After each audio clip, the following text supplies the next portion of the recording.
Hello, my name is Kent Hovind from Pensacola, Florida. I was a high school science teacher 15 years. I now travel the country and speak on the subject of creation, evolution, and dinosaurs.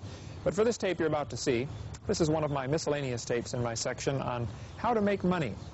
The real motive behind this tape is to teach students to get busy and get to work for the Lord and use their life for things that will be meaningful in eternity's sake. We hope you'll enjoy this tape. If you'd like a list of our other materials, you can call or write. We'll put our name and address on the screen. We'd be glad to send you those. We hope you enjoy this now. Thank you for joining us.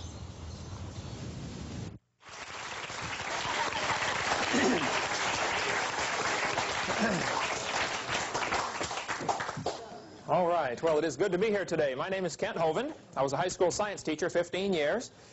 And I now travel the country and speak on creation, evolution, and dinosaurs about 700 times a year. Do a lot of debates at universities. All my stuff is hands-on. You're welcome to play with all my dinosaurs. But today we're going to cover a little different subject. I need to warn you about a couple of them now. This one is my Blondosaurus. So be sure to talk to her kind of slow, if you would, okay? All right. And it's... Flip that on, would you please? It's great to have all you students here from Rocky Bayou Christian School. This is one of the first schools I spoke to. I guess it's been almost 5 years ago, brother. Great when I first got started doing this, first in full-time evangelism, and it's a joy to have you here. But today I want to cover a little bit different subject, not on creation evolution so much. We've got videotapes, and I've spoken at your school a couple of times on that subject. How many of you go to a church where I have been to your church to speak on creation, evolution, and dinosaurs? Okay, great. How many go to a church where I have not been there yet? Okay, how many do not understand the questions so far? All right. Either I have been or I haven't been. Great. Today I want to talk about a subject that teenagers are always interested in. Teenagers love this subject. How to make money. How many of you would like to learn how to make money? All right. Well, if you will pay very close attention for the next few minutes, I can give you some advice that will make you a fortune. And when we get done telling you how to make money, I'm going to tell you how to spend money. You say, I already know how to do that. Well, I think you might be surprised on how to spend money. That's really as important, if not more important, than how to make money. If you want to make money, and I have been a school teacher 15 years, which means every summer I was unemployed. You teachers will know what I'm talking about. You got to scrounge around and find your own work.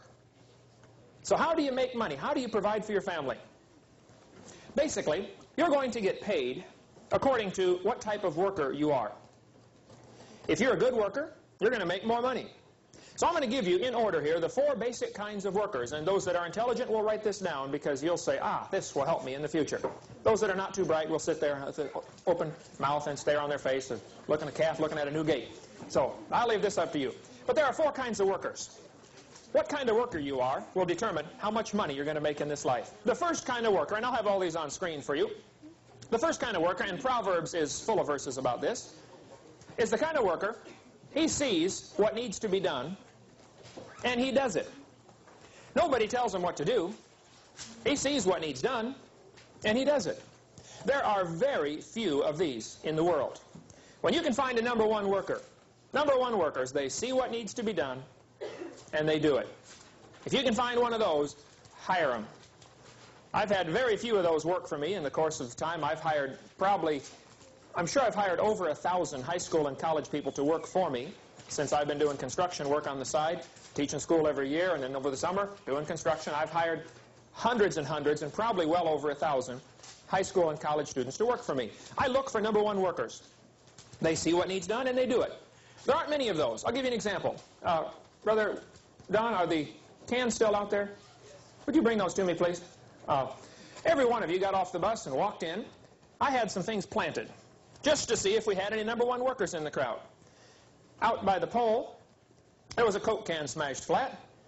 And then in the hallway, there was another Coke can smashed flat. And I thought, I bet all the students will walk right past them. Now, some of you might have seen them, but nobody picked them up, right? Thank you, brother. Inside each of these Coke cans was a $5 bill. A worker will see what needs done and do it. I have done this probably several hundred times. I have only one time ever lost my money. That was last week. First time ever I had a student pick up the Coke cans. When I was teaching school, I would always do this. Instead of picking up all the trash on the parking lot, I would go tape a $5 bill under a piece of trash with a little note. Thank you for caring about our school and the way it looks. You may have this $5 bill. Pretty soon the students learn, hey, look for trash on the parking lot. See, most people see what needs done, but they don't do it. Hey, somebody ought to pick that up. Yep, somebody should have picked that up, shouldn't they? You never know what's going to be in there. Example, number one workers would see something, they say, hey, that's not right, and they fix it automatically. Another thing we did before you all came in this room, we messed up every single songbook. None of the songbooks are in there straight. Ah, yeah. Now, when you sat down in your seat, there's no money in them. Not that I put in there. When you sat down in your seat, some of you didn't even notice. Hey, the songbook's not straight. If you noticed and you didn't straighten it, then you're not a number one worker. Number one workers, they see what needs done and they do it. If you can learn to do that, I'm telling you, you'll make a fortune. I'll give you an example. We had a kid at our college in Texas. We'll call him Jeff here for an example. Jeff came to me one day. He was one of my college students. I was teaching, and he said, Brother Hovind, I need a job. I said, now, Jeff, let me ask you a question. Do you need a job or do you need money? He said, well, I guess I really need money. I don't have to have the job, do I? I said, no. You really need money. You don't need a job. He said, okay, I need money. He said, but I thought I had to get a job to get money. I said, well, normally you do. I said, what have you tried, Jeff? He said, oh, man, I've applied to McDonald's and Hardee's and Kentucky Fried. And I said, well, Jeff, if they do hire you, they're going to pay you $4.50 or $5 an hour, and they're going to make a profit off of you, right? He said, well, yeah. I said, well, why don't you work for yourself? He said, I don't know how to do anything. I said, you're in college and don't know how to do anything? He said, well, I can play Pac-Man pretty good, but I said, well, nobody's going to pay you to play Pac-Man or change channels on the remote. You know, boy, you're really good at that. I said, surely, Jeff, you know how to do something. He said, no, Brother Hovind, I don't have any talents at all. I can't work on cars. I can't build houses. I can't do much of anything. I said, well, Jeff, come on. Let me give you an example. Can you clean out gutters? Jeff, are you smart enough to put the ladder up against the house, climb up, clean the leaves out of the gutters, and throw them in a bag? Think you can handle that, Jeff? He said, yeah, I believe I can handle that. I said, all right. Why don't you today start Jeff's gutter cleaning service? You're going to have your own corporation. You're going to be the president and executive vice president and the whole thing. You are the company. I said, I will loan you my ladder for 3 days. After 3 days, you're going to have to rent it off of me if you still want to borrow it, because I do not like loaning out tools. I'll rent it to you for $10 a day, because I don't want to rent it to you. Okay? But for 3 days, you can have it free. Here's what I want you to do, Jeff. Put my ladder on the roof of your car. Tie it down, please. Then get a roll of garbage bags and drive down to a neighborhood that has gutters on the houses. It's very important. If you're going to clean out gutters, they have to have a gutter to clean out, okay? Drive down, find the neighborhood that has gutters, and you can tell sometimes from the street the gutter needs cleaned out, especially if there's leaves hanging out of it or if there's little trees growing in it. Then you know it's been a while since it's been cleaned out.